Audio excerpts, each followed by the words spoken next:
हम students coordination और control जो चैप्टर है वो हम कर रहे हैं। नर्वस सिस्टम के बारे में हम पढ़ चुके हैं। इसके अलावा हम ब्रेन के बारे में पढ़ चुके हैं, ब्रेन के मुख्तलिफ पार्ट्स के बारे में पढ़ चुके हैं। आज जो हमारा टॉपिक है वो है स्पाइनल कॉर्ड। सबसे पहले हम स्पाइनल कॉर्ड की अनाटोमी के बारे में देखेंगे कि स्पाइनल कॉर्ड कहते किसको हैं। सबसे पहले स्टूडेंट्स, जब भी आप किसी भी पार्टिकुलर ऑर्गन्स के बारे में, उसकी फिजियोलॉजी के बारे में, उसकी अनाटोमी के बारे में जानना चाहें तो सबसे पहले वो अनाटोमिकली देख लिया करें कि वो कहाँ पे प्रेजेंट है और उसकी फिजियोलॉजी क्या है। सबसे पहले मैं स्पाइनल कॉर्ड की जो टर्म्स आप इस्तेमाल कर रहे हैं इसकी लोकेशन बता देता हूँ कि स्पाइनल कॉर्ड जो है वो कहाँ पे प्रेजेंट है। ये याद रहे कि जो स्पाइनल कॉर्ड है ये हमारे ब्रेन स्टेम से स्टार्ट होता है। जहाँ पे आपने मेडुला ऑब्लिगेंटा के बारे में पढ़ा था वहाँ से ये स्टार्ट होता है और ये हमारी जो वर्टिब्रल कॉलम है, रीढ़ की हड्डी है, इसके साथ चलता चलता लोअर बैक तक आता है। अब आप इसके बारे में कुछ मैंने कीवर्ड्स यूज़ किए हैं आपकी बुक से रिलेटेड। उन कीवर्ड्स को फॉलो करते हुए सब कोशिश करूंगा कि जो कीवर्ड्स आपकी बुक में दिए गए हैं उन कीवर्ड से ही आपको डिस्क्राइब किया जाए या उसके मुताबिक बताया जाए ताकि आपको इनकी डेफिनेशंस का पता चल जाए। तो सबसे पहले स्पाइनल कॉर्ड मैंने बताया आपको मेडुला ऑब्लिगेंटा से स्टार्ट होती है और आपकी रीढ़ की हड्डी के अंदर ये कॉर्ड जो है ये चलता है। ये असल में क्या चीज़ है, ये नर्व्स का क्लस्टर्स है, ये नर्व्स का मजमुआ है।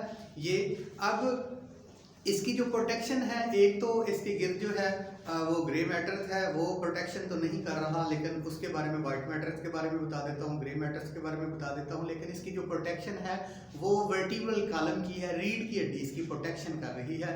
जिस तरह हमारी ब्रेन की प्रोटेक्शन ये क्रेनियम कर रही है, यानी हमारे जो ब्रेन जो है उसकी जो प्रोटेक्शन है, उसकी जो हिफाजत है वो जो है वो क्रेनियम कैविटी कर रही है या दिमाग की हड्डियां कर रही है।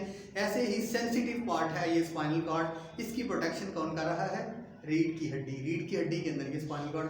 अब स्पाइनल कॉर्ड जो है रीढ़ की हड्डी, इसकी लंबाई मैक्सिमम कितनी होगी? फॉर एग्जांपल ये ब्रेन स्टेम से स्टार्ट हो रहा है मेडुला ऑब्लिगेंटा से, तो ये लोअर बैक तक आएगा नीचे तक रीढ़ की हड्डी के अंदर। तो रीढ़ की हड्डी की लंबाई कितनी होगी? 40 सेंटीमीटर अगर अडल्ट के अंदर। अब इसकी बच्चों के अंदर लंबाई जो है स्पाइनल कॉर्ड की कम हो सकती है, बड़ों के अंदर जो अडल्ट हमने एक काउंट की हुई है वो 40 सेंटीमीटर है, ये जहन में रखिएगा, ठीक है। तो उसके बाद जो कीवर्ड्स यूज़ किए हैं अकॉर्डिंगली उसके आप समझाने की कोशिश करता हूँ स्पाइनल कॉर्ड के बारे में। स्पाइनल कॉर्ड का असल में मैं आपको बता दूं कि फंक्शन जो है ये है कि हमारी बॉडी की जितनी भी नर्व इम्पल्सेस हैं वो जो स्पाइनल कॉर्ड से होके हमारे ब्रेन तक पहुंचती हैं। यानी ये क्या काम करता है? ब्रेन का हमारी बॉडी के दरमियान जो है वो कोऑर्डिनेशन करवाता है और जो हमारी बॉडी है इसका कोऑर्डिनेशन जो है वो हमारी ब्रेन तक करवाता है। यानी ये दरमियानी जो है ये कोऑर्डिनेशन का काम, यानी ये राब्ते का काम कर रहा है, दरमियान में आ रहा है। ब्रेन के तमाम जो डायरेक्शंस हैं, जो इलेक्ट्रिक इम्पल्सेस हैं वो बॉडी तक इसके थ्रू निकलती हैं और जो बॉडी से सेंसरी इंफॉर्मेशन है, इम्पल्सेस हैं, वो स्पाइनल कॉर्ड तक आती है और स्पाइनल कॉर्ड इनको ब्रेन के अंदर ट्रांसमिट करता है। सो कीवर्ड्स से देखते हैं कि कीवर्ड्स क्या कह रहे हैं। कीवर्ड्स में मैंने लिखा हुआ है ट्यूब्यूलर बंडल है, ट्यूब शेप का बंडल है, नर्व्स का एक क्लस्टर है, इसके अंदर नर्व्स आ रही हैं। अब कहाँ से स्टार्ट होता है? Start from brain to lower back, brain से स्टार्ट होता है लोअर बैक तक आता है, ये याद रखिएगा। रीढ़ की हड्डी के अंदर आपका स्पाइनल कॉर्ड प्रेजेंट है। उसके बाद सराउंडेड बाय, इसके गिर्द सबसे पहले मैंने बताया आपको, हमने मेनिंजेस के बारे में पढ़ा था, ये मैंने कीवर्ड लिखा हुआ है मेनिंजेस। मैंने बताया था आपको कि ब्रेन जो है, ब्रेन के गिर्द जो झिल्ली है, लेयर है, उसको हमने क्या नाम दिया था? मेनिंजेस का। मेनिंजाइटिस सुना होगा, ब्रेन के अंदर मेनिंजाइटिस, किसी मतलब पार्टिकुलर पर्सन को डिसऑर्डर हुआ है जी, मेनिंजेस की सोजश है, तो ये वही ब्रेन वाली मेनिंजेस हैं जो कि स्पाइनल कॉर्ड के गिर्द लिपटी हुई हैं। यानी ये मेनिंजेस कवर इसको किए हुए हैं। जैसे ब्रेन को वो झिल्ली ने कवर किया है ना, ऐसे ही स्पाइनल कॉर्ड को किसने कवर किया हुआ है? मेनिंजेस को। ब्रेन को भी मेनिंजेस ने कवर किया हुआ है और स्पाइनल कॉर्ड को भी मेनिंजेस ने। उसके बाद अब मैंने बताया था कि इसको प्रोटेक्ट कौन कर रहा है? ये याद रखिएगा कि जितने भी हमारी बॉडी के वाइटल ऑर्गन हैं वो उनको हमारी बोन्स प्रोटेक्ट कर रही हैं। फॉर एग्जांपल ये हमारा हार्ट प्रेजेंट है ना, रिब्स इसको प्रोटेक्शन दे रही है, हमारी पसलियाँ, ठीक है। उसके बाद हमारी किडनीज है ना, वाइटल ऑर्गन है, इनको हिप्स प्रोटेक्शन दे रही है। उसके बाद लीवर है, इसको भी हमारे रिब्स पसलियाँ प्रोटेक्शन दे रही हैं। ऐसे ही हमारी आईज है ना, ये ऑर्बिट इनको प्रोटेक्शन दे रहा है। ऐसे हमारा ब्रेन है ना, ब्रेन का मगज जो है, जिसको हम आप ब्रेन टर्म्स के अंदर ब्रेन कहेंगे, वो कौन प्रोटेक्ट कर रहा है उसको? ये हमारी खोपड़ी स्कल बोन, ठीक है, या क्रेनियम उसको प्रोटेक्ट कर रहा है। ऐसे ही बच्चों इसको, ये जो स्पाइनल कॉर्ड है, इसको रीढ़ की हड्डी की प्रोटेक्शन है, इसके गिर्द रीढ़ की हड्डी है, ठीक है, रीढ़ की हड्डी के सेंटर में। उसके बाद देखते हैं इसके अंदर जो प्रेजेंट है वो एक रीजन है इसकी आउटर रीजन, जो ये स्पाइनल कॉर्ड है, इसकी आउटर रीजन यहाँ पे डायग्राम है, वहां से भी कोशिश करूंगा आपको बताने की। इसकी जो एक आउटर रीजन है और एक है सेंट्रल रीजन। जो इसकी आउटर रीजन है उसके अंदर वाइट मैटर प्रेजेंट है। वाइट मैटर किस वजह से है ये मैं आपको बता देता हूँ। डायग्राम यहाँ पे ड्रा किया है, वहां पे बताता हूँ कि वाइट मैटर क्यों है यहाँ पे। उसके बाद इसका जो इनर पार्ट है, ये हम कह सकते हैं कि ये इसका आउटर पार्ट है, ये वाइट मैटर वाला, ठीक है। और उसके बाद ये जो इसका इनर पार्ट है, ये पार्ट जो है ये इसका ग्रे मैटर वाला पार्ट है। इसके अंदर ग्रे मैटर है। ग्रे मैटर क्यों है ये मैं आपको बता देता हूँ अभी से अभी। सबसे पहले वाइट मैटर जो आउटर पार्ट है वाइट मैटर है, इसमें हमने लिखा हुआ है, ये इसका वाइट हिस्सा आप देख रहे हैं, ये वाइट मैटर है। अब वाइट मैटर में क्या है? कंटेनिंग माइलिनेटेड एक्सॉन, यानी इसके अंदर जो नर्व सेल्स है उसके एक्सॉन पड़े हुए हैं। और वो एक्सॉन क्या है? माइलिनेटेड। माइलिनेटेड की टर्म्स हमने पहले भी इस्तेमाल की थी। क्या है माइलिनेटेड? हमने यहाँ पे मैंने एक नर्व सेल्स ड्रॉ किया हुआ है। अब नर्व सेल्स के बारे में मैंने आपको बताया था कि नर्व सेल्स का स्ट्रक्चर है कि उसकी एक सेल बॉडी होती है नर्व सेल्स की, उसके बाद उसकी एक टेल होती है जिसको हम एक्सॉन का नाम देते हैं। उसके बाद जो इसकी टेल है जिसको हम एक्सॉन का नाम देते हैं, इसके ऊपर जो है इलेक्ट्रिक सिग्नल्स को ट्रांसमिट करने के लिए एक शीट होती है जिसको हम माइलिन शीट कहते हैं। असल में ये माइलिन शीट के ही क्लस्टर्स हैं यहाँ पे, जिसको हम वाइट मैटर का, यानी ये तमाम नर्व सेल्स की जितनी भी ये जो एक्सॉन्स हैं, ये एक्सॉन्स है आपका, यहाँ से ये जो निकल रहा है यहाँ से लेकर यहाँ तक का तो एरिया एक्सॉन है, ठीक है। यानी ये वाइट मैटर के अंदर तमाम एक्सॉन प्रेजेंट्स है। और एक्सॉन्स आपको पता है इसके ऊपर नर्व इंपल्सेस को ट्रांसमिट करने के लिए माइलिन शीथ है। सो माइलिन शीथ की वजह से ये एरिया तमाम का तमाम क्यों है? माइलिनेटेड एरिया, क्योंकि इसमें तमाम नर्व सेल्स के क्या प्रेजेंट है? एक्सॉन प्रेजेंट है, इसलिए ये माइलिनेटेड एरिया है माइलिन शीथ की वजह से। इसकी आपको समझ आ गई। अब चलते हैं इसके ग्रे मैटर्स की वजह से। मैंने आपको बताया था कि जो एक नर्व सेल्स है उसके स्ट्रक्चर के अंदर एक तो उसकी सेल बॉडी है, ये इसकी सेल बॉडी है, ये इसके अंदर न्यूक्लियस है, ये इसका साइटोप्लाज्म है, ये इसके डेंड्राइट्स हैं, ये इसकी सेल बॉडी है। अब सेल बॉडी मैंने बताया था आपको कि सेल बॉडी से नर्व इंपल्सेस जो है वो एक्सॉन की तरफ जाती हैं। सेल बॉडी नर्व इंपल्सेस को कंडक्ट करती है। इसके डेंड्राइट्स जो हैं, ये डेंड्राइट्स नर्व इंपल्सेस को कंडक्ट करते हैं सेल बॉडी के अंदर, सेल बॉडी से ये एक्सॉन की तरफ मूव करती हैं। अब क्या है कि ये जो ग्रे मैटर है यहाँ पे तमाम नर्व्स की जो सेल बॉडी है उसके क्लस्टर बने हुए हैं। इसके अंदर क्या है? सेल बॉडी के जो नर्व्स हैं, न्यूरॉन्स हैं, नर्व सेल्स के जो सेल बॉडीज हैं उसके क्लस्टर है वो वहां पे आके सारे जमा हुए हैं। इसलिए ये क्या हिस्से को क्या कहा गया है? ग्रे मैटर, क्योंकि यहाँ पे सेल बॉडी के तमाम जितनी भी ये नर्व सेल्स हैं उनकी सेल बॉडी प्रेजेंट है, इसलिए इस हिस्से को ग्रे मैटर। और वाइट मैटर क्यों कहा गया है? कि वहां तमाम नर्व सेल्स के एक्सॉन प्रेजेंट है। एक्सॉन के ऊपर माइलिनेटेड की शीट है, उस शीट की वजह से वो जो एरिया है वो माइलिनेटेड एरिया है।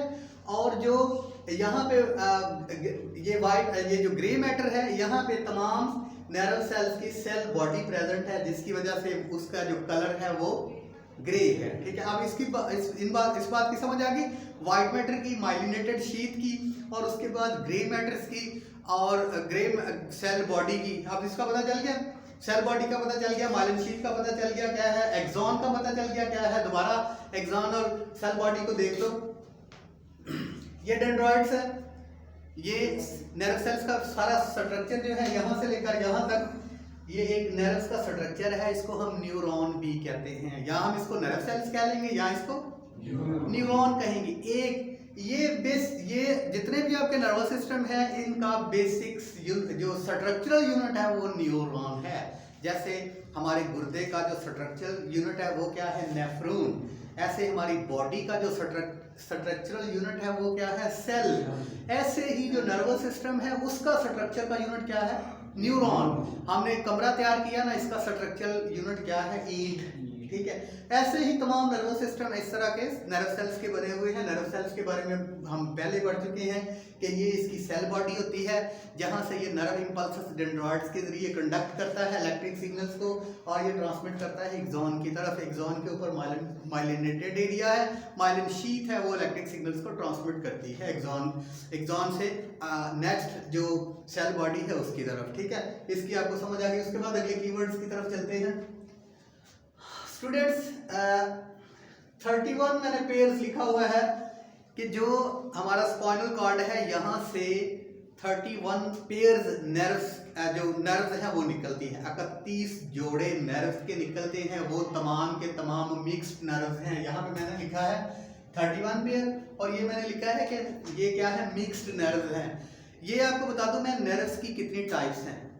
सबसे पहले सेंसरी, उसके बाद मोटर, और तीसरे नंबर पे मिक्स्ड। सेंसरी नर्व्स के बारे में सुन ले दोबारा, हम पढ़ चुके हैं इससे पहले, आपको दोबारा रिपीट करवा दूं ताकि यहाँ मिक्स्ड का पता चल जाएगा।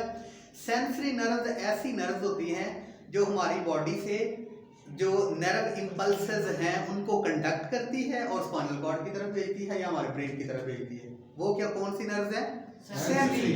अब दूसरी आ गई मोटर नर्व्स। मोटर नर्व्स ऐसी नर्व्स हैं जो कि ब्रेन से निकलती हैं या स्पाइनल कॉर्ड से निकलती हैं, और वो जो है वो इफेक्टर्स तक जाती हैं ब्रेन के रिस्पॉन्सेज लेकर, इफेक्टर लेकर। ठीक है, फॉर एग्जांपल किसी चीज को हम देखते हैं, हमारी आई सेंसरी ऑर्गन है, सेंसरी नर्व के जरिए हमारे ब्रेन तक ये सिग्नल जाएगा, और हमारा ब्रेन, अगर हमने कुत्ता देखा है तो ब्रेन इफेक्टर ऑर्गन को मोटर नर्व के जरिए पैगाम देगा कि भागो यहाँ से।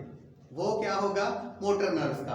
अब मैं आपको ये बताना चाहता हूँ कि जो 31 पेयर्स हैं यहाँ पे स्पाइनल कॉर्ड के, स्पाइनल कॉर्ड से जो नर्व्स निकलती हैं स्पाइनल नर्व्स, वो तमाम के तमाम मिक्स्ड हैं, यानी वो सेंसरी भी हैं और मोटर भी हैं। ठीक है, यानी वो जो है वो नर्व इंपल्सेस को बॉडी से कंडक्ट करके स्पाइनल कॉर्ड की तरफ ला रहे हैं, स्पाइनल कॉर्ड उनको ब्रेन की तरफ भेजता है, और साथ ही वो जो ब्रेन के सिग्नल्स हैं स्पाइनल कॉर्ड से बॉडी के अफेक्टेड ऑर्गन को भी दे रहे हैं, यानी वो मिक्स्ड हैं। सेंसरी सेंसेशन का काम भी कर रहे हैं और इफेक्टर्स का काम भी कर रहे हैं, यानी सेंसरी सिग्नल्स को ले रहे हैं, और जो डायरेक्शंस हैं वो जो मोटर नर्व्स ब्रेन्स की हैं वो बॉडी के पार्ट्स को दे भी रहे हैं। ये बात क्लियर हो गई। उसके बाद students, there are two root from where spinal nerves arised, जहां से स्पाइनल नर्व्स निकलती हैं वो दो जो पाथवे हैं उसको फॉलो करती हैं। अब डायग्राम की तरफ आए तो मैं आपको वो दोनों पाथवे समझा देता हूँ। आपकी बुक के ऊपर जो डायग्राम है उस जैसी शक्ल नहीं बनी, लेकिन एक समझाने के लिए मैं आपको एक बात यहाँ पे बता देता हूँ कि दो पाथवे हैं नर्व्स के, इम्पल्सेस को बॉडी से लाने और इफेक्टर्स तक जो डायरेक्शंस है, सिग्नल्स है, इलेक्ट्रिक सिग्नल्स है, वहां तक ले जाना। दो काम है, एक बॉडी की नर्व इंपल्सेस को कंडक्ट करना और एक बॉडी की तरफ इंपल्सेस को भेजना, लेना और भेजना। लो सबसे पहले इसके जो है ना हमने लिखा हुआ है यहाँ पे, इसके दो रूट्स हैं। सबसे पहले है डॉर्सल रूट। डॉर्सल रूट इसका सेंसरी रूट है। एक रूट है, हमने रेड मार्कर से इसको डिनोट किया हुआ है कि ये रूट है इसका सेंसरी। ये सेंसरी रूट सेंसरी नर्व है, यानी फॉर एग्जांपल ये आप देख रहे हैं दोनों रूट्स में डॉर्सल और वेंट्रल रूट्स जो है, यहाँ मैंने दो ये तारे सी बनाई हुई हैं, ये दोनों नर्व्स हैं, एक सेंसरी है और एक है मोटर। एक सेंसरी और एक मोटर मिली तो ये क्या बन गया, मिक्स नर्व। ठीक है, ये याद रहे कि हमेशा जो है ना ये 31 जो स्पाइनल नर्व्स हैं ये हमेशा पेयर्स की सूरत से ही निकलती हैं स्पाइनल कॉर्ड से, जोड़े की सूरत में। ठीक है, इसके जोड़े हैं। ठीक है, स्पाइनल नर्व्स के 31 पेयर्स हैं जो कि स्पाइनल नर्व से, स्पाइनल कॉर्ड से निकलते हैं। स्पाइनल नर्व्स हमेशा पेयर्स की सूरत में होती हैं। एक जो है ना वो हमेशा पेयर्स निकलते हैं। जो इसका डॉर्सल रूट है वो है इसमें है सेंसरी नर्व्स। अब बॉडी से जो है ना वो नर्व, बॉडी से जो है ये एक नर्व्स आ रही है। नर्व्स के अंदर दो जो है वो दो टाइप्स की नर्व्स हैं, एक सेंसरी है और एक मोटर है। जब वो आपकी स्पाइनल कॉर्ड के करीब आएगी तो वो दो शाखों में बढ़ जाएगी। एक जो होगी वो अटैच हो जाएगी जाके मतलब सेंसरी एरिया के साथ, और दूसरी जो है वो मोटर एरिया अपना उसके साथ अटैच कर लेगी। एक जो है वो अपने एक्सॉन अटैच करेगी और दूसरी जो वेंट्रल उसका एरिया होगा वो क्या सेल बॉडी अपनी वहां पे अटैच करेगी, क्योंकि वहां पे उसने सिग्नल्स को लेना है।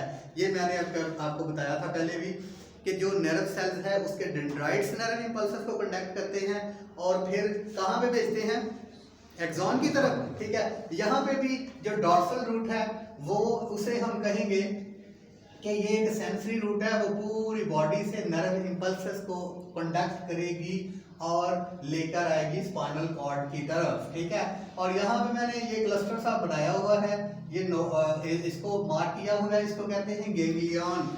गैंग्लियन स्टूडेंट्स क्या होता है कि नर्व सेल्स की बॉडी का जो क्लस्टर होता है उसको कहते हैं गैंग्लियन। फॉर एग्जांपल एक नर्व सेल जुड़ा, दूसरा नर्व सेल जुड़ा, तीसरा नर्व सेल चौथा, बहुत से नर्व सेल्स के जुड़ने से इनकी सेल बॉडी का जो क्लस्टर बनेगा उसको क्या कहेंगे, गैंग्लियन। यहाँ पे ये जो एरिया है ये गैंग्लियन का है। यहाँ से बहुत से जो नर्व सेल हैं उसके जो सेल बॉडी है उसका एक क्लस्टर है।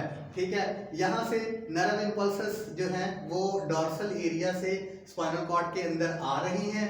उसके बाद यहाँ से जो दूसरी इसका वेंट्रल रूट है, इससे जो मोटर जो डायरेक्शंस हैं वो डायरेक्शंस जो हैं वो पूरी बॉडी की तरफ टुवर्ड्स इफेक्टर्स। ठीक है, यहाँ से ये पूरे बॉडी की तरफ इफेक्टर ऑर्गन तक इंपल्सेस जा रही हैं।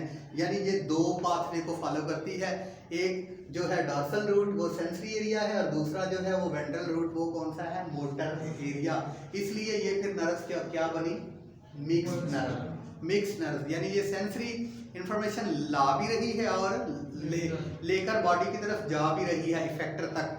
सेंसरी ऑर्गन से पैगामात इसकी तरफ आ भी रहे हैं और इफेक्टर ऑर्गन तक जो पैगामात है वो जा भी रहे हैं। उसके बाद स्टूडेंट्स ये स्पाइनल नर्व्स ये हमने बता दिया। उसके बाद है ये लिंक्स है between body parts and brain. यानी ये क्या काम करती है कि ये लिंक का काम, स्पाइनल कॉर्ड लिंक का काम कर रहा है। जो हमारी बॉडी से इफेक्टर ऑर्गन तक जितने भी मैसेजेस कन्वे होने हैं वो स्पाइनल कॉर्ड के जरिए था जो है वो कन्वे होंगे। यानी ये एक राब्ते का काम कर रहा है। और जितने भी हमारी बॉडी के मोस्टली जो सेंसरी जो स्टिमुलाई है, इंपल्सेस हैं, वो स्पाइनल कॉर्ड के अंदर जाती हैं और स्पाइनल कॉर्ड उनको ब्रेन तक कन्वे करता है। यानी ये रास्ते का काम करेगी ब्रेन के पैगामात इफेक्टर तक पहुंचाने के लिए, और जो हमारे रिसेप्टर हैं उनके पैगामात ब्रेन तक पहुंचाने के लिए क्या काम करेगी, कोऑर्डिनेशन का काम कर रहा है स्पाइनल कॉर्ड। उसके बाद students coordinator as a simple reflexes.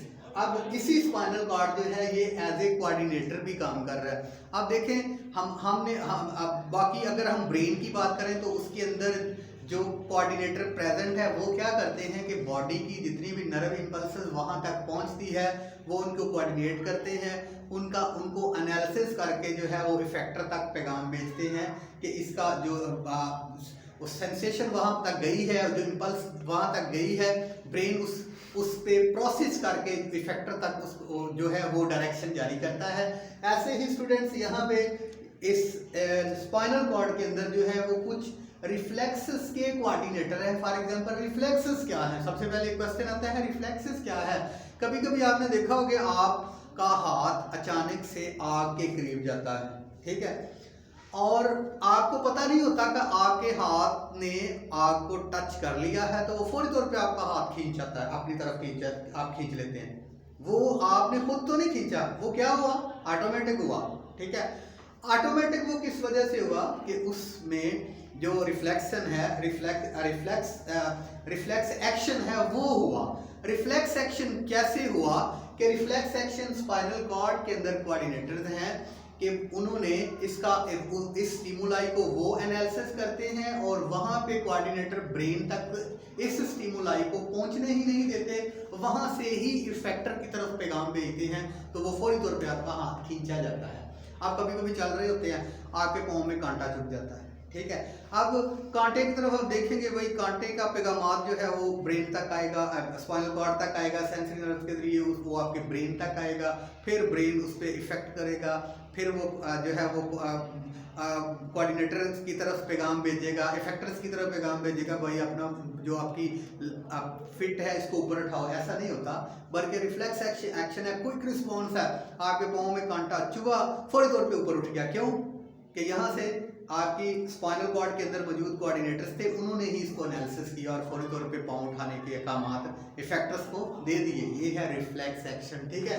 तो कोऑर्डिनेटर जो है वो सिंपल रिफ्लेक्सेस के कोऑर्डिनेटर्स हैं, वो भी स्पाइनल कॉर्ड के अंदर प्रेजेंट है। उसके बाद स्टूडेंट्स मैंने ये आपको बता दिया है कि इसकी लेंथ जो है 40 सेंटीमीटर है, ट्यूबुलर इसका स्ट्रक्चर है। नेक्स्ट इंशाल्लाह जो हमारा लेक्चर होगा उसके साथ मुलाकात होगी। अस्सलाम वालेकुम।